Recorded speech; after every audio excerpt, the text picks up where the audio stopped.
সব মিছিলে হোক বন্ধ, রাজার মিছিলে শুধু মান্য। ওই মিছিলে যদি কেউ প্রশ্ন তোলে রাজা তোর কাপড় কোথায়, মুখ বন্ধ করে দেওয়া হবে, তার ব্রডকাস্ট বিলিয়ে দাঁড়ায়। দিচ্ছে রাজা আগাম বার্তা, হয়ে যা সাবধান, হয়ে যা চুপ।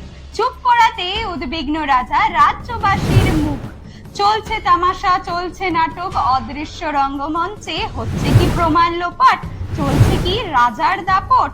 ছাত্রছাত্রীরা বসেছে আন্দোলনে, চাইছে তারা ন্যায় বিচার। দেখবি ভয় কাকে বলে, আয় দেখাচ্ছি লাঠির মার। চাইছি তো দিতে ক্ষতিপূরণ, কিসের অসুবিধা আপনার? মূল্য দিলেই যে রাজা আসবে না মেয়েটা ফিরে আর। কেন নামতে হলো মেয়েদের রাত দখলে? রাজা কি ছিল এতদিন ঘুমিয়ে তবে? চেষ্টা চলছে কেন শাক দিয়ে মাছ ঢাকার? হত্যার সাথে জড়িয়ে কি ভেতরের অন্য কোনো ব্যাপার?